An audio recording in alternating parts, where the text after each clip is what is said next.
네, 존경하는 우원식 국회의장님, 선배 동료 의원 여러분, 강자에게 정의를, 시민에게 권리를, 조국혁신당 신장식 의원입니다.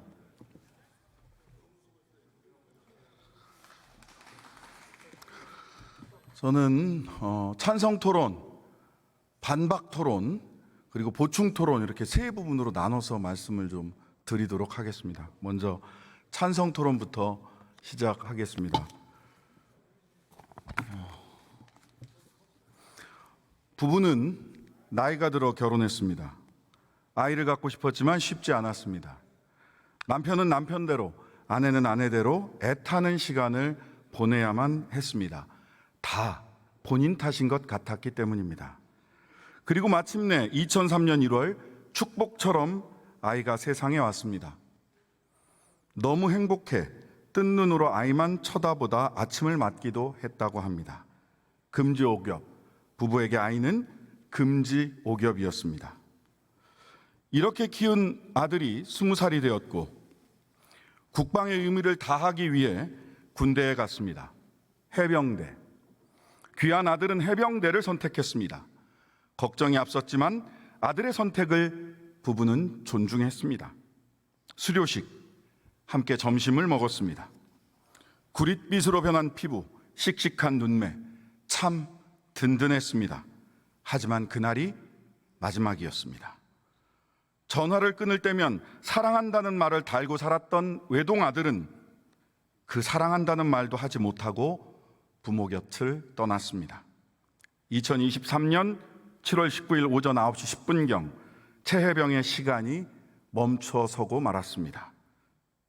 부모님의 시간 역시 경상북도 예천군 내성천 강변에서 멈춰섰습니다.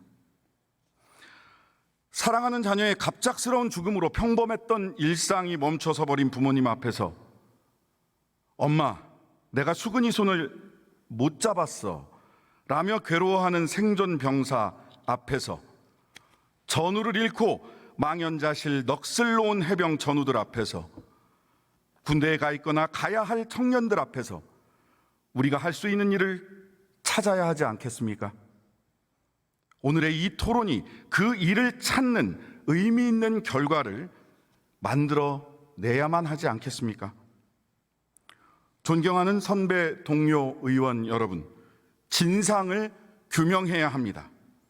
진상을 규명한다고 최수근 해병이 살아 돌아오지는 못하지만 우리가 비극적 사건 앞에서 진상을 규명하지 못하고 발걸음을 멈춘다면 어느 누가 대한민국을 자랑스러워할 수 있겠습니까? 어느 누가 대한민국을 위해 헌신하고 복무할 수 있겠습니까? 그리고 어느 누가 대한민국을 믿고 살아갈 수 있겠습니까?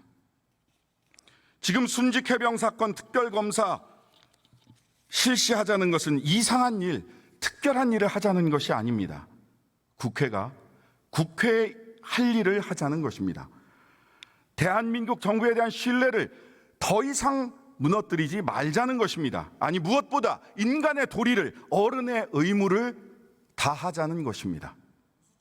선배 동료 의원 여러분, 우리는 더 훌륭해질 수 있습니다. 지금보다 더 훌륭해질 수 있습니다.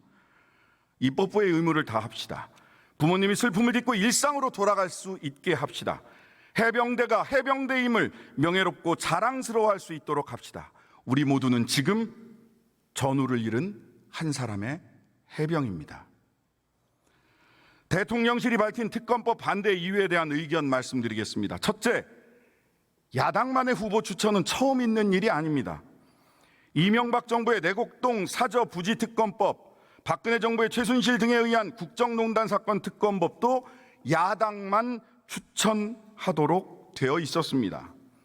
과거에는 대한변협 대법원장이 추천하는 경우도 있었습니다. 이와 달리 내곡동 사저부지 특검법에서 야당만 후보를 추천하도록 한 것은 그것이 대통령의 권력형 비리에 대한 특검이었기 때문입니다. 당시에도 특정 정당의 후보 추천권을 부여하는 것에 대해 찬반 논란이 있었습니다.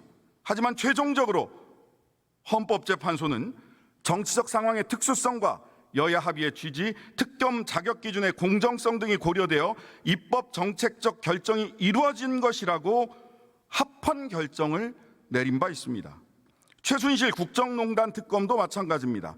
당시 특검법은 민주당과 국민의당이 각각 특별검사를 추천하도록 명시되어 있고 박영수 특검은 국민의당이 추천한 특별검사였습니다. 수사팀장은 윤석열 검사, 수사팀에는 한동훈 검사도 포함되어 있었습니다. 이번 사건 역시 대통령실이 핵심 수사 대상입니다. 정치적 중립성과 독립성을 위해서 특검 후보는 야당이 추천하는 것이 적절하다는 것이 역사적 교훈입니다. 잘 아시는 것처럼 본특검법은 특검을 대통령이 소속되지 않은 교섭단체 1인 그리고 비교섭단체 1인을 추천하도록 하고 있습니다. 조국 혁신당은 특검 추천권을 행사하지 않겠습니다. 비교섭단체의 몫을 양보하겠습니다. 최혜병 특검법이 무사히 국회를 통과하고 대통령도 이를 제가해 특검이 임명되기만을 간절히 바라고 있기 때문입니다. 둘째, 대통령실은 언론 브리핑도 문제 삼았습니다. 정치적 여론 재판으로 수사 대상자의 명예가 훼손될 수 있다는 것입니다. 그런데 제12조 국민의 알 권리 보장을 위하여 피의 사실 외의 수사 과정에 대하여 언론 브리핑을 실시할 수 있다. 이 조항은 박근혜 정부의 최순실 등 국정농단 특검, 드루킹의 인터넷상 불법 댓글 조작 사건 특검, 이해람 중사 사망 사건 특검법에 모두 똑같이 있습니다. 이 조항 때문에 여론 재판이 발생했습니까? 왜 최혜병 특검에서만 우려가 큽니까? 그때는 맞고 지금은 틀렸습니까? 물론 그때는 맞고 지금 틀렸을 수 있습니다. 그렇다면 그때는 왜 맞았고 지금은 왜 틀렸는지 설명은 하셔야 되는 것 아닙니까? 대체 무엇이 그렇게 두렵습니까? 셋째, 본 특검법이 삼권 분립에 위배된다는 우매한 주장을 멈추시기 바랍니다. 2008년 1월 10일 헌법재판소 2007 헌마 1468 결정에서 특별검사제도의 인정 여부, 특정 사건에 대해 특별검사에 의한 수사를 실시할 것인지 여부, 수사 대상을 어느 범위로 할 것인지 등은 국민의 대표자인 국회가 재반 사정을 고려하여 결정할 문제로서 본질적으로 국회의 광범위한 재량이 인정되므로 국회의 결정이 합리성을 결여한 채 명백히 자의적이거나 현저히 부당한 것으로 인정되지 않는 한 그 결정은 존중되어야 한다고 판시했습니다. 특히 이번 사안처럼 대통령실, 국방부 등 행정부를 포함하는 대통령의 행위가 위법하고 부당할 수 있다면 이를 통제 감독하는 것은 입법부의 책무입니다. 삼권 분립은 기계적인 것이 아닙니다. 게다가 지난 거부권 행사 이후 새로운 사실이 속속 드러나고 있습니다. 전직 안보실장과 국방비서관이 국회에서 발언한 내용이 거짓말이라는 증거가 나오고 있지만 대통령실은 납득할 만한 답변을 못하고 있습니다. 거짓말을 했던 당사자인 조태용 안보실장 국정원장으로 임기훈 안보비서관 삼성장군으로 진급해서 국방대학교 총장으로 영전하셨습니다. 이 정권의 인사 철학은 거짓말하는 사람을 영전시키는 것입니까? 거짓말을 덮으려면 더 큰 거짓말이 필요합니다. 거짓말의 늪에서 스스로 벗어날 용기가 없다면 민주주의가 마련한 공적 체계에 맡기시기 바랍니다. 그게 바로 특검입니다. 이번에도 거부권을 행사한다면 다음은 대통령 차례가 될 것입니다. 대통령께 직접 책임을 물을 수밖에 없다는 말씀입니다. 국민의힘 선배 동료 의원 여러분, 감히 말씀드립니다. 윤석열 정부는 임기가 정해져 있지만 국민의힘이라는 정당은 임기가 없습니다.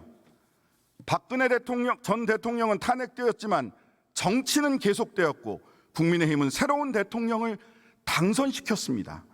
국민의힘이 윤석열 대통령과 함께 무너질 이유가 없습니다. 한국 정치의 미래를 위해서도 바람직하지 않습니다. 입법부의 일원으로서 전향적으로 특검법에 찬성해 주실 것을 간곡히 요청드립니다. 여기 한 장의 편지가 있습니다. 고 최수근 엄마입니다. 저희 아들 장례 기간 중 국민 여러분들께서 함께 위로해 주시고 윤석열 대통령님과 국가에서도 수근이에 대한 최대한 예우를 해주신 점에 대해서 다시 한번 감사하다는 말씀을 먼저 올립니다. 지금까지도 멀리 현충원까지 오셔서 수근이를 찾아봐 주시는 모든 분들께도 고개 숙여 깊이 감사드립니다. 조금 있으면 저희 아들 일주기가 다가오는 시점에서 그동안 참아왔던 엄마의 심정을 조금이나마 표현해야 살 것 같아 몇 글자 적어봅니다. 저는 늦은 나이에 결혼하여 남원과 서울 신사동에 있는 산부인과를 왕복 8시간 다니며 어렵게 가져 2003년 1월에 저희 아들을 출산하였습니다. 버스를 타고 다니면서 장시간 차를 못 타 멀미를 해가며 힘들어서 울기도 많이 울고 한 번 유산 후 어렵게 출산을 하여 병실에서 너무나 좋아 행복함에 뜬 눈으로 아이만 쳐다보며 아침을 맞이했습니다. 어렵게 얻은 아이라 더없이 행복했고 모든 게 새롭고 세상이 달라 보였습니다. 그런 우리 아들이 하늘의 별이 되어 저희는 모든 것이 무너졌고 멈춤이 되어버렸습니다. 저희는 군대를 보냈는데 휴가 한 번 나오지 못하고 5월 11일 수료식 때 부대 근처 펜션에서 점심 식사했던 것이 마지막 날이 되어버렸네요. 누가 이 쓰라린 마음을 알까요? 너무나 안일하게 생각을 하고 투입을 시켜 화가 났지만 그동안 침묵을 지키고 있었던 건 수사가 잘 될 거라는 마음으로 계속 지켜보고 있었습니다. 그런데 지지부진하고 아직도 제자리 걸음인 것 같아 용기를 내어 지금까지의 심정을 적어봅니다. 7월 19일이면 저희 아들이 하늘의 별이 된 지 일주기가 되어가는데 아직도 수사에 진전이 없고 엄마의 입장에서 염려가 되고 안타까울 뿐입니다. 그날 물속에 투입을 시키지 않아야 될 상황인데 투입을 지시했을 때 구명조끼는 왜 입히지 않은 채 실종자 수색을 하라고 지시를 했는지 지금도 의문이고 꼭 진실이 밝혀지길 바랍니다. 저희 아들은 아토피가 있어 수영도 못하고 해병대 훈련 받을 때 몇 번 강습을 받은 게 전부인 것으로 압니다. 수영 여부를 확인했는지도 궁금합니다. 지금도 돌이켜보면 끝까지 해병대 간다고 했을 때 말리지 못한 것에 대한 안타까움이 큽니다. 어떻게 얻은 아이이고 얼마나 자존감이 높은 아들이었는데 안일한 군 지휘관들의 행동으로 인해서 저희 아들이 희생이 되어 힘듦과 고통 속에 살고 있습니다. 정말 보고 싶고 채취를 느끼고 싶고 식탁에 앉아 대면하며 대화를 나누고 싶은데 모든 게 허망하고 돌이킬 수 없는 일이 되어버렸습니다. 아직도 저희 아들이 이 세상 어디엔가 숨을 쉬고 있는 것만 같아 미친 사람처럼 살고 있고 저희는 죽은 힘을 다해 하루하루 사는 게 아니라 버티고 있습니다. 경찰 수사 관계자분들, 저희 아들은 너무 억울하게 꿈도 펼쳐보지 못하고 별이 되었는데 진실이 24년도 초에는 밝혀질 거라 생각했는데 아직도 진전이 없고 밝혀져야 될 부분은 마땅히 밝혀져 혐의가 있는 지휘관들은 그에 합당한 책임을 져야 한다고 생각합니다. 그래야만 저도 저희 아들한테 현충원에 가면 할 말이 있고 잘했다는 말을 듣지 않을까요? 전 다른 것 바라는 것 없습니다. 누가 7월 19일 날 유속도 빠르고 흙탕물인데 왜 물속에 투입시켜 실종자를 찾게 했는지, 그리고 그 상황에서 장화를 신고 들어가 수색을 하게 했는지, 장화 속에 물이 들어가 걸음이 더 힘들다는 생각을 하지 않았는지요. 밝혀주시기 바랍니다. 그 원인이 밝혀져야 저도 아들한테 미안한 마음이 없을 것 같습니다. 누군가의 지시로 유속이 빠른 흙탕물 속에 들어가라는 지시로 저희 아들이 희생이 됐으니 진실과 한 점의 의혹 없이 빠른 경찰 수사가 종결되도록 간곡히 부탁드립니다. 그 진실이 밝혀져야 제가 살아갈 수 있는 길입니다. 저희에겐 하나뿐인 외동입니다. 이 슬픔은 겪어보지 않은 사람들은 아무도 모릅니다.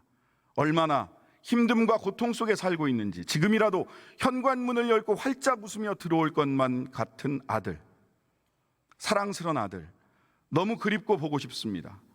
볼 수 없음에 목이 메입니다. 항상 전화 말미에 사랑한다는 말을 달고 살았던 아이, 울 아들, 너무너무 그립습니다.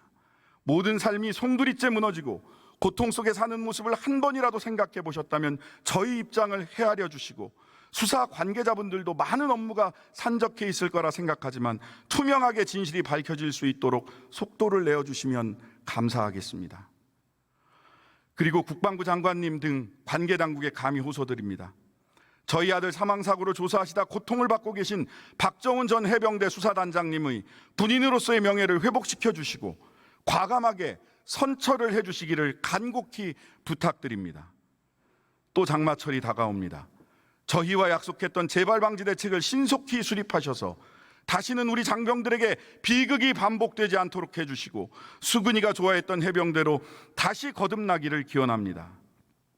마지막으로 저희 아들 일주기 전에 수사가 종결되고 진상이 규명되어 저희 아들 희생의 원인과 진실이 꼭 밝혀져서 더 이상 저희 아들 희생에 대한 공방이 마무리되고 이후에는 우리 아이만 추모하면서 남은 여생을 보낼 수 있도록 도와주시기를 부탁드립니다. 2024년 6월 11일 고 최수근 엄마 올림. 지난 6월 11일 공개된 최수근 해병 어머니의 편지는 장례 기간 중 위로해 주신 국민 여러분과 윤석열 대통령께 감사하다는 말씀으로 시작됩니다. 대통령께 감사하다고 하십니다. 피눈물 나는 그 심정을 헤아려 주십시오. 어머니는 그동안 수사가 잘 될 거라는 마음으로 지켜보고 있었다고 합니다. 적어도 올 초에는 진실이 밝혀질 것으로 기대했다고 합니다. 어머니가 바라는 것은 단 한 가지, 진실을 규명해 달라는 것입니다. 국회가 답을 드려야 하지 않겠습니까? 가장 깊은 애도는 진상을 규명하고 책임자가 온당한 책임을 지도록 하는 것입니다. 국민의힘 동료 선배 의원 여러분, 최해병 특검법에 찬성해 주실 것을 다시 한번 간곡히 호소드립니다. 찬성 토론이었습니다. 반박 토론 이어가겠습니다. 국민의힘 의원님들께 여쭙고 싶은 게 있습니다. 제가 혼란스러워서 그렇습니다. 국민의힘에선 지금까지 대통령실에서도 비슷했는데요.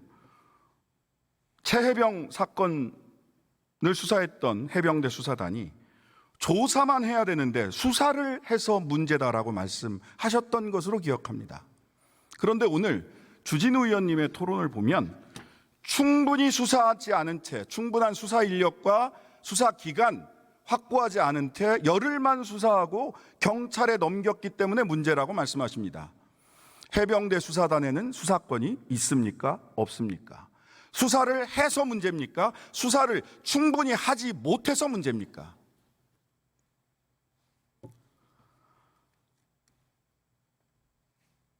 충분히 수사하지 못한 게 문제다. 열흘 수사하고 제한된 인력으로 수사해서 넘겼다, 경찰에. 그게 문제다. 그러면 기록을 강탈하지 말고 경찰에 그냥 수사하게 놔두셨어야죠. 그랬으면 왔다 갔다 사건 기록 왔다 갔다 하면서 이런 일이 발생하지 않는 것 아닙니까? 왜 경찰로부터 기록을 회수 또는 강탈해 가셨는지 여쭙지 않을 수 없습니다. 두 번째,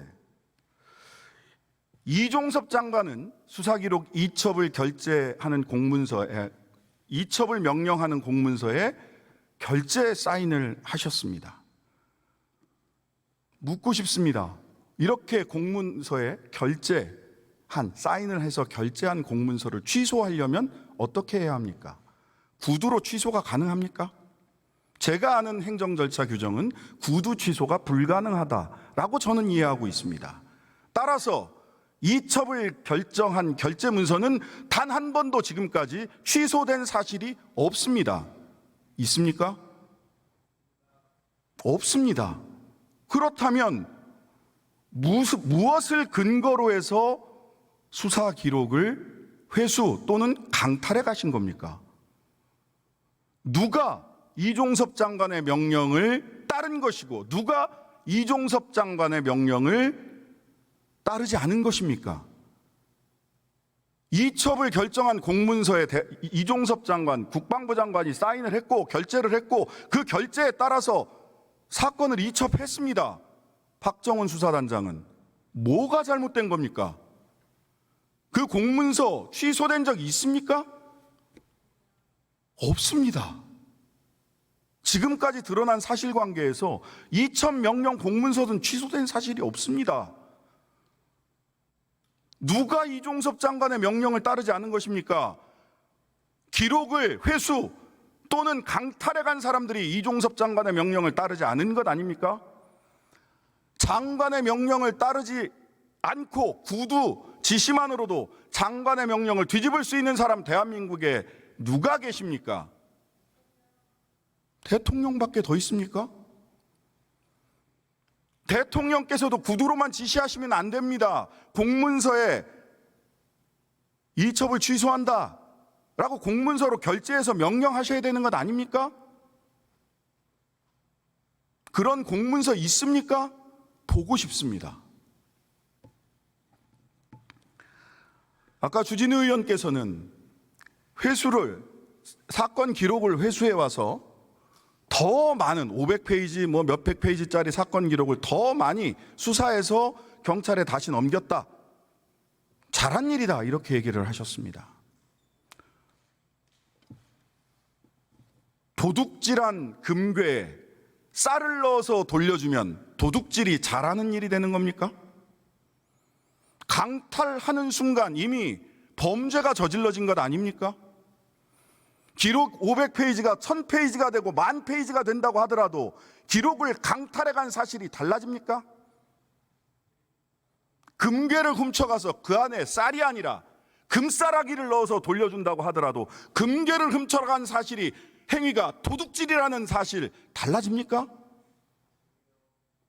무슨 기록 500쪽이 1000페이지, 10,000페이지가 됐으니 잘한 일이라고 변명을 하십니까?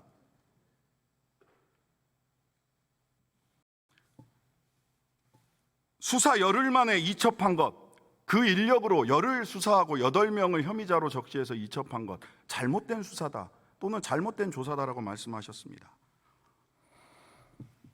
12사단 얼차려 훈련병 얼차려 사망 사건, 5월 23일 오후에 훈련병이 쓰러졌습니다. 그리고 이틀 뒤 오후에 사망했습니다. 그리고 사흘 뒤 28일, 5월 28일 육군은 강원경찰청에 사건을 이첩했습니다. 법정 양식에 따라 박정훈 수사단장이 법정 양식에 따라 이첩한 것과 동일한 법정 양식에 혐의 등을 적시해서 이첩했습니다. 왜 이러는 겁니까? 이분들도 전부 다 항명하고 있는 겁니까? 이분들도 전부 다 수사 제대로 안 하고 장관과 대통령의 지시사항 다 어기고 이렇게 사건 처리하고 있는 겁니까? 왜 이분들은 문제 삼지 않습니까? 한 가지 더 말씀드립니다. 특검 관련해서 공수처 헌재 결정문을 인용해서 특검을 야당이 추천하는 것은 대통령의 권한을 침해하는 삼권 분립에 위배되는 것이다 라고 하는 말씀도 하셨습니다. 잘못된 비교입니다. 헌재 결정문 중에는 야당이 특별검사를 추천하는 것에 관한 결정이 직접적 결정이 있습니다. 그걸 인용하셔야죠. 왜 공수처 결정문을 인용하십니까? 공수처와 특검이 똑같습니까? 상설적 행정기관인 공수처에 대한 대통령의 일반적 임명권은 당연한 겁니다.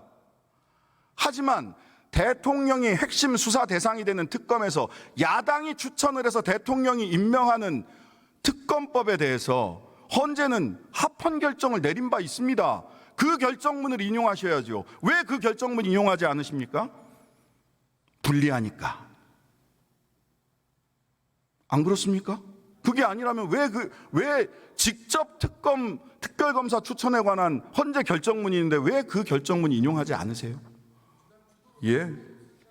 자, 그래서 보충 설명을 드리도록 하겠습니다. 역대 특별검사법 주요 내용 중에서 2가지만 찝어서 말씀드리도록 하겠습니다. 하나, 특별검사 누가 추천했는가? 2번째, 피의사실 공표 어떻게 처리했는가? 대한민국에는 13건의 특별검사 특검법이 있었습니다. 1번, 조폐공사 파업 및 올로비 특검법, 대한변협이 특검 추천했습니다. 이용호 특검법, 대북송급 특검법 모두 대한변협이 추천했습니다. 시대순입니다. 시간순입니다. 가장 먼저 이른 특검법부터 말씀드립니다. 측근비리 특검법, 대한변협이 특검 후보자를 추천했습니다. 사할린 유전 특검법, 대법원장이 추천했습니다. 삼성 비자금 특검법, 대한변협이 추천했습니다. BBK 특검법, 대법원장이 추천했습니다. 검사 등 불법 자금 특검법, 대법원장이 추천했습니다. 디도스 특검법, 대법원장이 추천했습니다. 여기서부터 주의해서 들어주십시오. 역사적인 순서니까요. 내곡동 사저 부지 특검법, 이명박 전 대통령의 내곡동 특검법이죠. 민주통합당의 특검 후보자 2인 추천, 이렇게 되어 있습니다. 당시 야당 민주통합당이 그냥 2명을 다 추천했습니다.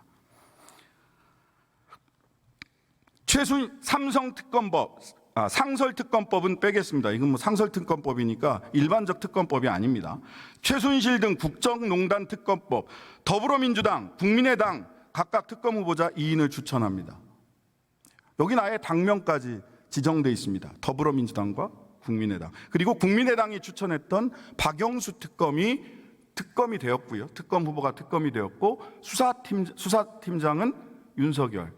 그 수사단원 중에 한동훈. 윤석열 대통령은 그럼 지금으로 보자면 위헌적인 특검의 수사단장을 하신 겁니다. 그때는 맞고 지금은 틀립니까? 그때는 맞을 수 있고 지금은 틀릴 수 있습니다. 그러면 이유를 분명히 대셔야죠.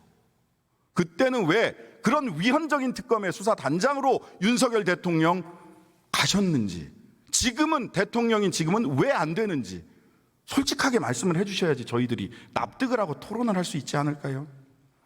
드루킹 특검법, 자유한국당, 바른미래당, 평화정의의 의원 모임이 대한변협 추천 4인 중 특검 후보자 2인 추천, 대한변협이 4명의 풀을 제공하고 야당이 2명을 추천하는 안입니다. 이해람 중사특검법, 대한변협이 각 2인씩 추천한 4인 중 특검 후보자 2인을 교섭단체 합의로 추천하게 되어 있습니다. 즉 역사적으로 보자면 대한변협이나 대법원장이 추천했던 특검 후보를 추천했던 특검은 사실상 모두 실패했습니다. 그 이후 이러한 역사적 교훈이 있었기 때문에 대통령, 권력을 향한 특검은 야당 후보들이 야당이 추천하도록 해왔다는 겁니다. 왜 이 사실에 눈 감으십니까? 왜 역사적 사실로부터 배우지 않으십니까? 왜 같은 말만 반복하십니까? 이 역사적 사실에 대해서 평가하고 논리를 대고 근거를 가지고 말씀해 주셔야 되는 거 아닙니까?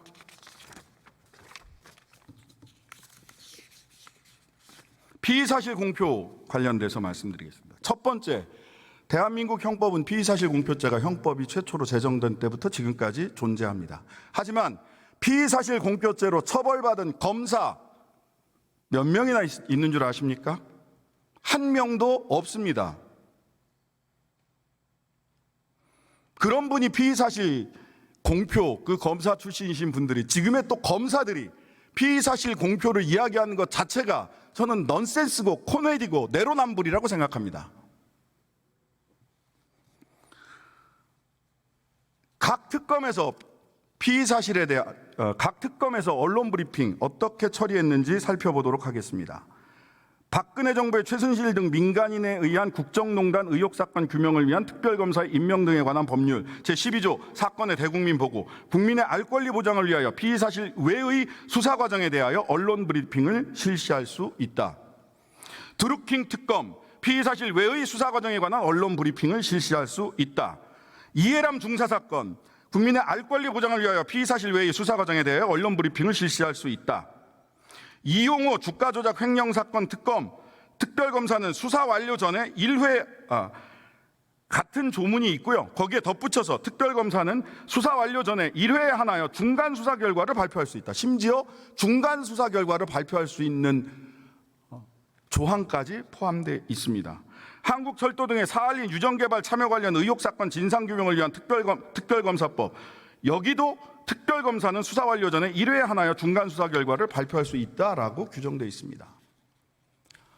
왜 이 특검들은 전부 다 심지어는 1회의 중간 수사 결과 발표까지 허용하는데, 왜 이번 특검은 갑자기 피의자의 피의 사실이 공표되고 갑자기 국민의힘과 검사 출신 의원님들 또는 검사 출신 대통령께서 피의자의 인권에 이렇게 예민하고 민감하게 구시는지 이해하기 어렵지만 환영합니다. 다만 그것이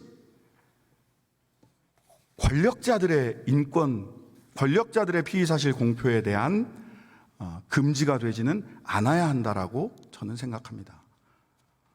법은 만인에게 평등해야 되는 거 아닙니까?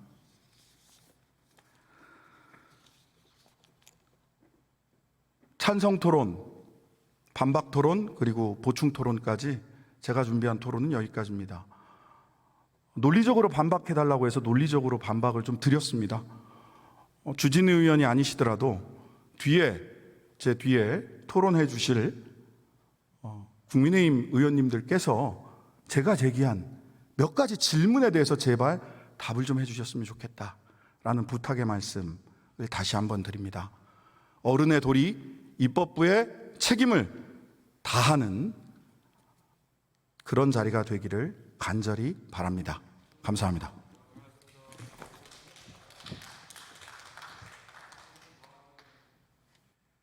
신장식 의원 수고하셨습니다.